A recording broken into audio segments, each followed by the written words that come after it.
Okay, so welcome to a slightly delayed start to our Infrastructure and Projects Committee meeting for the 3rd of December, and apologies, we had a workshop on local water done well, which maybe some of you also watched, so we are slightly late starting. We've got a quorum. We don't have anyone on Zoom. We have apologies from Councillor Kett and Reverend Cook. Thank you, Darren. Seconded. Any abstentions from that? Mayor Clark? Yep, I would like to record that I don't accept that apology. Okay, thank you. Do you want to state the reasons why, or just leave it on? Yeah, certainly. The elected representative has not attended a number of council meetings. We would normally expect her to be present. Has claimed that she's unwell and has been out at other public meetings recently in the last few days and participated there. So I think given the nature of what we're dealing with today and what we dealt with in the workshop, would have thought her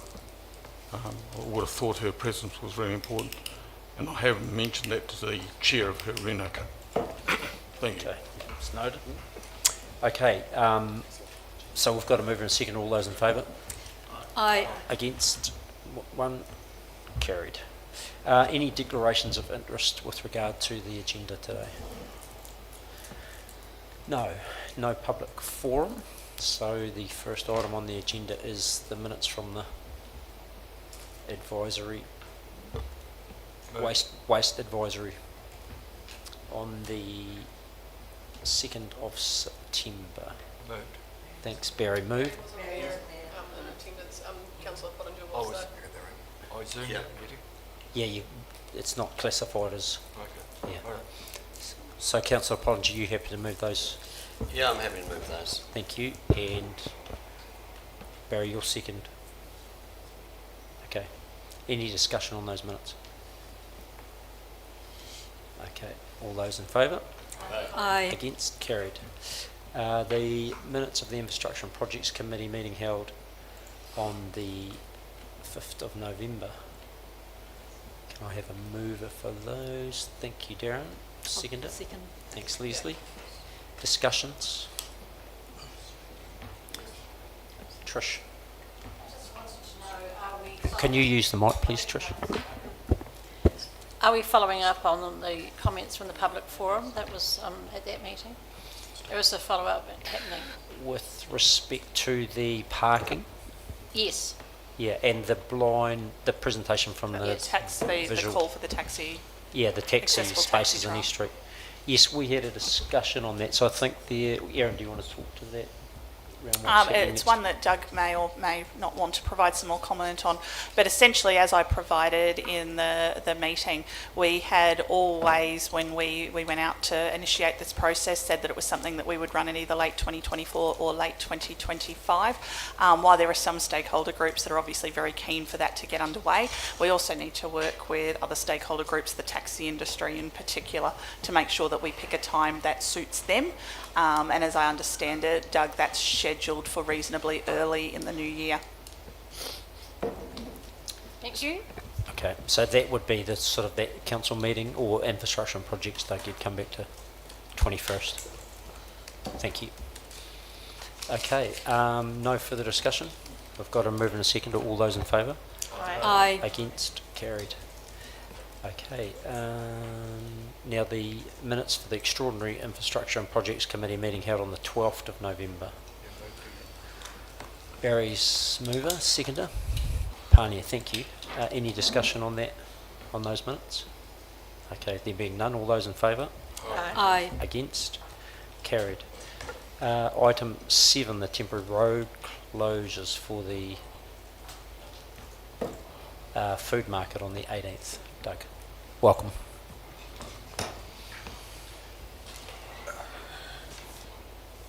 Kia ora, thank you, Mr. Chairman. This application for a temporary road closure has been applied for by Great South. It's for the Don Street precinct. They'll be closing the road between 2 and 10 p.m. For the event, which is held between 5 and 8. All the requisite checks have been made, and they will be doing temporary closures and all their safety obligations. Okay, thank you. Any questions? Councillor Arnold? I always come back to the old thing, why don't they have these things in S Street? That was actually made for it. Just with the bollards at the ends that come up out of the road and less traffic management required. Why do they keep doing this all the time, having them in Don Street? They had one in S Street recently and it was very successful. I take your point, I can't. That's nothing to do with you, I respect that. Yeah. What, More of a What's the comment. rationale? More of a comment than a question. last time we had these requests, we asked about whether they should ask for a reserve day in case they're cancelled. Is this the type of event that may be put off to another weekend, or is it a one-off, sort of has to be on this date type thing? Initially, Mr Chairman, it's a one-off. but, It's a one-off. So if it's They've not indicated. cancelled, it's cancelled. It doesn't roll. Okay, thank you. Okay, any other questions? Right, so we have received the report, read the road closures resolved that the proposed event outlined in the report will not impede traffic unreasonably, and approve the temporary road closure for the 18th of January between 2 and 10 as permitted under the Local Government Act. So I'm happy to move those as a three package. I'll move those. Seconded, Alex. Any final discussions? Okay, none. All those in favour? Aye. Against? Carried. Thank you, Mr Chairman. Thank you, Doug. Okay, Aroa Bay land sales. Are you... Michael's doing this. Okay. Kia ora, councillors. Thank you, Mr Chair. This is a short paper. Simply, as you are aware, we are selling and disposing of some land in Aroa Bay. The deadline sale for that finishes at the end of this week. In order to progress this matter, it will need a resolution of council to accept the proposals, assuming some are received, of course. Don't want to prejudice that.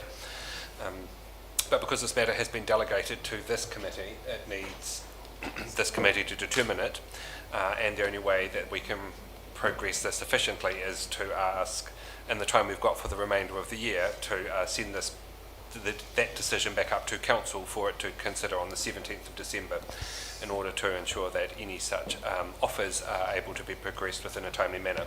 And it also avoids the need for yet another extraordinary committee meeting. Move the 5 recommendations, Chair. Yeah, thank you. And seconded by Rhea. Any final discussion? No, there being none. All those in favour? Aye. Against? Carried. Item 9, strategic capital projects. Lee and Eloise, are you coming up too?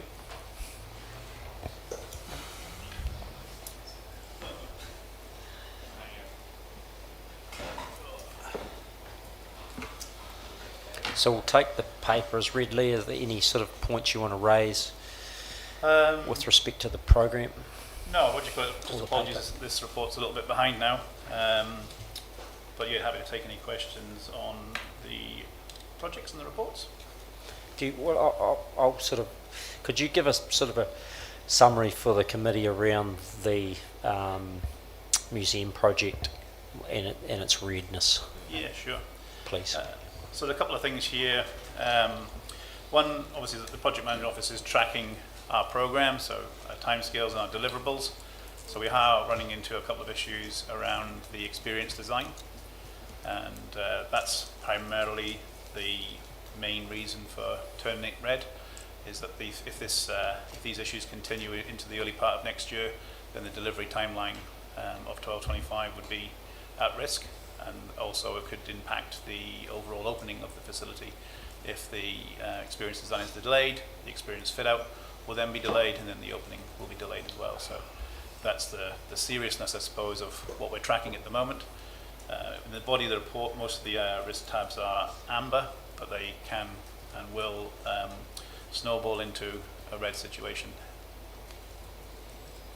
Okay, Tom.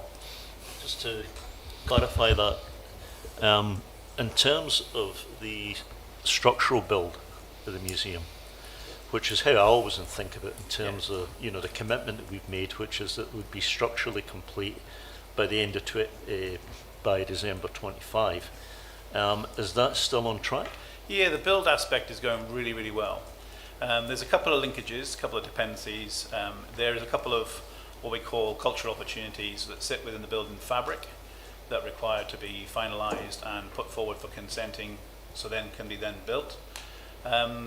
While they're not probably critical items now, they will turn into critical items. For example, the walker. You know, we need to understand how we're going to treat the walker, what sort of design that would take place. We can make placeholders, and we have made placeholders for now. Maybe the Maori stones would be another good example on where we need to have them, because if they need to have water, we need to bring plumbing and electrics and drainage and that stuff to these points. So whilst at the moment, you know, foundations have gone really well, panels are standing in the early part of the new year, the build is on program. But again, until we resolve a couple of these cultural elements really soon, they could impact the build as well. Any cost impact? And I don't mean that stuff. I mean, are you still comfortable? If comfortable was ever the word, yeah. Right? That the budget that we now have is sufficient. Yeah, look, we've got contingencies built into that. I think if we're talking about potential costs, the experienced designers, if they do go onto a whole pattern, if we can't resolve a few of these things and they go onto a whole pattern, there could be some cost involved from them, which wouldn't be unusual. I think we've got contingencies in place for them anyway. If the issue became a prolonged issue, i.e. 3, 4, 5 months, we could need to dip into our project contingencies to pay those costs, and again, just delays the opening and all that sort of stuff. But at the moment, all the contingencies are in place. We've come out of the ground, so that's commonly where you can come into problems in your foundations. We've come out of the ground with very little issue. So yeah, at the moment, the budget's holding up very well. Okay, thank you. Councillor Pottinger. Thank you, Chair. CCTV. Oh, hang on, sorry. Can I just hold you there? Just if we could. Stick to the museum? Yeah, just at this point, and then we'll come to that next. Is that fine? I'll go for the museum one then. Okay. It's stated that 70% of the experience, that's 3/4, just about, will be digital. Now, what impact does that have on actually choosing your stuff from the collection and display space? I mean, how does that work? You got 70% from what we used to have. So, how does it, because has anyone here seen an example of the digital experience? I certainly have. Eloise, do you want to talk to that? Yep. Yeah, I Wait, can no, answer that. I'll ask Eloise to talk to it first. Thanks. So we've worked through the concept development stage for the experience, where we've shared progress to date, and we're coming to the end of developed design. To answer your question at a broad level, yes, that is the brief that we're delivering to. Whether it's digital, whether the content that we share in a museum, there are things and there are ideas. Whether the content we share is in a digital form or a physical form, it is informed ultimately by the physical collection that we hold, because those are the things that tell and share our history. For example, a large digital component might be made up of hundreds of photographs from the collections, from the heritage collections, that have to be curated, digitised, selected, produced into a film. So it's not as cut and dried as saying one or the other. Whether it appears in its physical original form or not, digital is ultimately informed by the physical heritage assets that we hold. Does that help answer your question? Yeah, I think it's not as clear cut as the 70-30. I think, as Eloise has said, a lot of the objects will be used, a lot of the physical objects will be used to inform and create digital content. So they are being used, they've just been used in a different way. And I think, when you look back to the MGG process and the early starts of this process, we're attempting to build a museum of the future. This is telling unique stories in a unique way. There's still the same stories. We're still using a lot of these physical items, or the physical artifacts. We're just telling the story in a different way, in a unique way. So, to Eloise's point, it might not be practical to bring all those photographs into a room. It might be challenging to even do that. But when they are scanned and turned into a digital monologue, you can show a lot more of that content in a digital format than you can by bringing lots and lots of bits of paper or photographs that are sensitive and trying to put them on display. There is opportunity, I suppose, and I'm trying not to talk out of my swim lane a little bit here, but there is an opportunity probably to show more of the collection, more of the time, but in a digital format. I think, to follow your point, Lee, to say that it is more complex than some things are digital and some Yeah. things are physical, because we will Yeah. see in the museum many taoka, many treasures of art will be seen in their physical form. Many will be in a surrogate form, because it might be a digital surrogate of an original photograph. And whatever happens, however we tell a story, we use those assets. That's why we care for and protect them, to provide that information, or else how do we tell a story? I guess my interest was sort of stimulated by the extra cost that was definitely devoted to that experience when we came to approve this committee approved the 13 million extra. So that's what I guess I'm asking, because that was noted as an increase. That's What? why we need the money. Oh, hold on, I don't think it was 13 million extra. So the experience piece, I think, was about 4 lit. Maybe less than that, actually. Yeah, so Yeah, well, there was extra. You there know. there was extra. So Eloise, and I'll come to you in a sec, Erin. So what I'd probably take from that is that, digital is a way of enhancing the display and the experience, is what you're saying, and how not you, sorry, don't put any pressure on you, how the design group does that, is ultimately their expertise and knowledge, isn't it? So, but really what I hear you're saying is that digital is a way of really enhancing the experience, and what, you've been given the mandate from council and the community is to have, do that, enhance the project through using digital in the best possible way you can. Is that fair? That's right. That's Yeah. right. It's not a solution in of itself. It is a tool to tell stories in different ways, Yeah. Yeah. and in a way that we determine is the best way. Yeah. Okay. Thank you, Erin. Did you want to? Thank you, Chair. I just wanted to talk through that formalisation of signing off the concept design. So there was obviously a workshop that was held where Eloise and the Gibson Group presented the concept for experience to the committee. Actually, I think that workshop was opened up to full council. That was then what informed that decision post-consultation of whether to proceed with the full concept of experience, and that's at the point at which council signed off the experience concept. So that has happened. What I would note, and where there is a potential gap for interested people, is that we've not released that concept for the experience to the public at this stage. And that's because we want to make sure that we keep that. Eloise was very clear to us that we don't want to give away to the public what the experience is going to look like before we actually get to the point of delivering that experience for the museum. So I expect as we get closer, there'll be some teasers and little snapshots and glimpses of what that might look like, but we don't want to show the full shebang prior to delivery of the museum. Is that correct, Eloise? That's right, Erin. I liken it to a theatre production, and you see the show when the curtains go up, but you still get posters and you still get teasers and you still get information about what's going to be coming. So, Eloise, when are you thinking you'll come back to this committee or council with sort of a wee snippet of that? Is that time frames? That's right. So we Subject to everything else going well. Yeah, absolutely. So Yeah.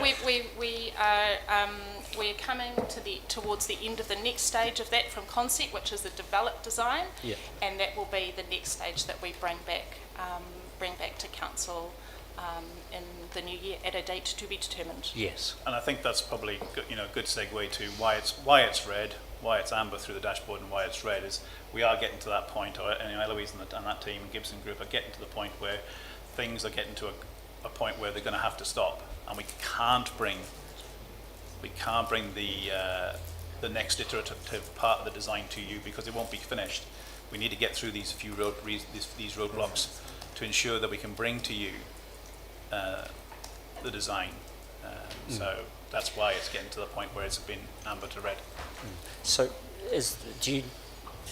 are you looking for, or will you be seeking any direction from this committee or council around navigating through some of those challenges, or do you think you can sort of manage that process for a little bit longer within the PMO and the Yeah, I think design within, group? I think within the project team, we're trying to go down various avenues. I mean, only yesterday did we get a little bit of a roadblock thrown up that was a bit disappointing, but you know, today we're now trying to plan and trying to work through. Can we just listen there, folks? Cheers. Yeah, so we're looking to plan and work through that straight away as well. So we're dealing with that today. It's Tuesday. We got the letter and the information yesterday, and yeah, we're trying to figure out the next avenue. Sorry, what I'd note though is that it's also been escalated right through to the chief executive, who's taking an active role in it, as well as the GM for the operational end of the museum. Yeah, so it's being handled in an operational sort of way at the moment, and then if that changes, then it'll bring through to a more governance level. Yeah, I think from a project point of view, from my point of view, you know, working with Eloise and her team and understanding the challenges they're going through, we're putting a very project lens on it. So we're trying to identify risks, flag risks, and you know, inform the organisation of the impacts. That's the project management office job, really. You know, custodians of time, cost, and quality. But there is, you know, operational impacts, and you know, as we take information from Eloise and the team, we try and, you know, bring that to you guys in through our reporting. Yeah, okay, thank you. Mayor Clark, did you have... Certainly, just an update on some of the issues that have been raised. Can you speak into that mic, please? Yes, thank you. The letter that Lee was referring to was from Dean, and coming back from Tammy. The previous issue was that they would, Tammy would sign off on the design going forward with the Gibson Group, and there was also some discussion about a consultant role for iwi with the Gibson Group as they work through the experience side of the project. That's been declined by Tammy without any reason other than to say that the board has declined it. So I have a meeting next Tuesday on the 12th, and on that date I will be asking for some clarification of why the board feels that they can't participate in that way.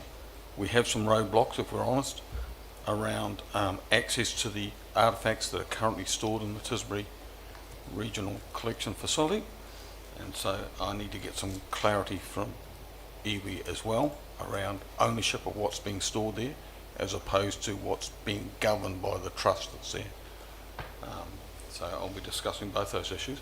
The other issue is that which we're trying to avoid is that as part of the opening up of the experience mid-2026, we want to have a historical story about iwi, which predates colonisation obviously, but works through to today.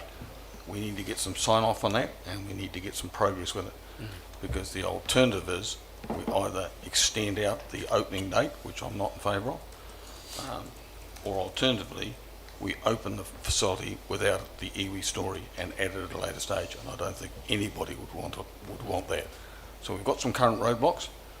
Some of it's personality based, so I'm meeting with the 4 chairs of the 4 Reenakas on Tuesday, and hopefully we'll get a sort of high level input from them to make these things happen, because at the moment we've got too many roadblocks.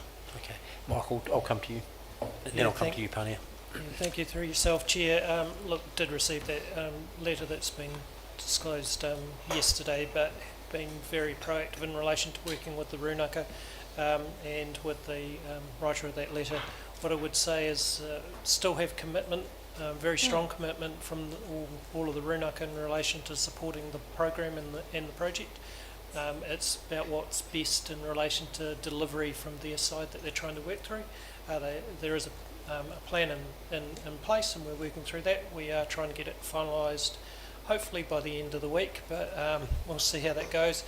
It may end up in later next week, but our aim is to try and get something documented and through for the project by towards the end of this week, but I can't announce what that will be. I'm just saying that we are actively working with the Rūnaka, and they've been very supportive in relation to it, and it is all for.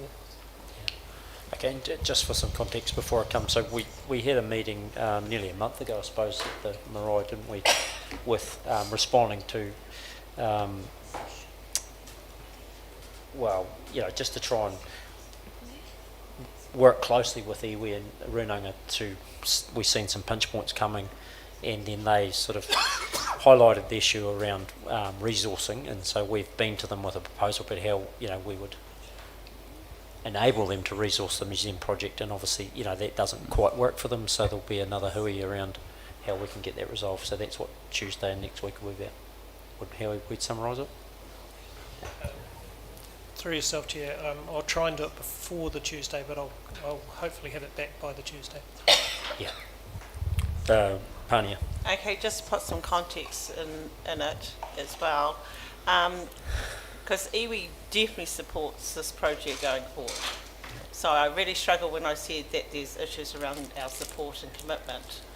Even though Dean Te Ao Marama have declined that project, and to my understanding, and I can't speak on behalf of them, some of it was around timeframes, you know, and but he also spoke about Waihopai having an interest in leading this part, but like anything, discussions still need to happen.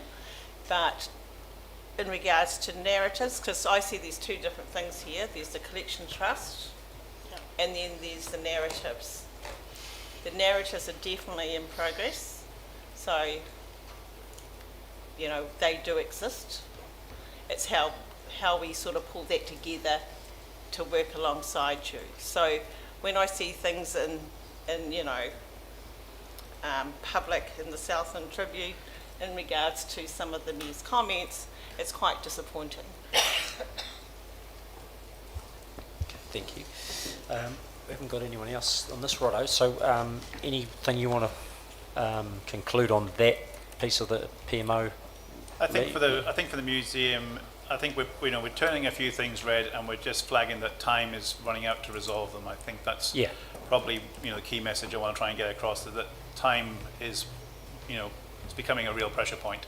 Yes. And we do need to resolve a number of things to get us to move forward.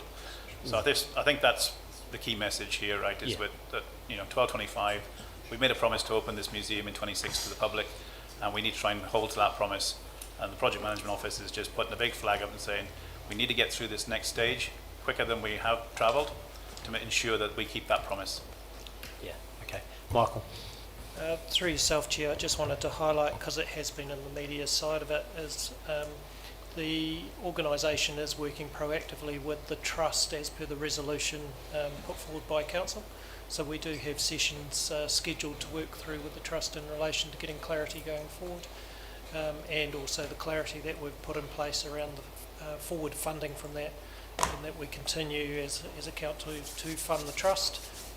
We are now got the clarity in relation to where the management funding is. So we'll be working with them going forward. We've got meetings this side of Christmas, and we've also got meetings on the other side of Christmas scheduled to work through that, make sure we have a good, successful path forwards. Okay, thank you. Right, we'll move on to the other projects within the PMO. So Lee, do you want to talk through anything there before I come to Councillor Pottinger with his question? No, there's no real big standouts for us. Number of issues that have flagged in this report have been worked through, and there's a couple of these projects coming to a fruition now as well. So yeah, no, happy to take any questions on any of the projects. Okay, Councillor Pottinger, do you want to? Yeah, look, it was regarding the comment regarding the CCTV and the lack of infrastructure not being available. What infrastructure is missing at the moment? We've come up with a few problems. Some with ducts that have been old, and there's been an assumption that they'll be clear and we can use them. So we've had to lay some new ducting for power cabling and for data cabling.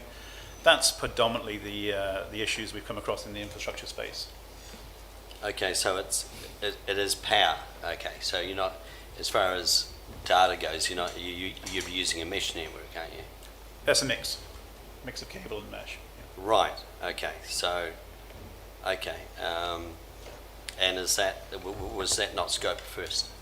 No, like I say, some assumptions that certain lines could be used, and there was availability in some pits, and some of the GIS data wasn't quite as 100% accurate as it could have been, should have been. But we've worked through most of them now. Okay. Any other questions with regard to any other projects on the PMO? No? Okay. Well, look, thank you, Lee, to you and your team for the continued efforts. It's been quite interesting receiving feedback in the community about CCTV and what it will do and won't do, and getting feedback from young teenagers about all the stuff they'll get caught for doing, which is good. So I think it's had a positive impact already. Yeah, excellent. But yeah, no, generally just look, thanks very much for you, to your team for the, continued effort across a number of really important projects for our community. So Yep, thank you. appreciate that. I've got three motions there. I'm happy to take them all as one, if I can. Thank you, Leslie, and seconded Barry. Any final discussions before we? Okay, there's none. So all those in favour? Aye. Aye. Against? Carried. Okay, so we have public excluded. Happy to move we go into public excluded for the reasons as outlined to receive the PX Infrastructure Committee from 5th of November, section 721 and Thank you. 4818. Thank you for reading those. That's excellent. Can I have a second? Thank you, Leslie. All those in favour? Aye. Against? Carried.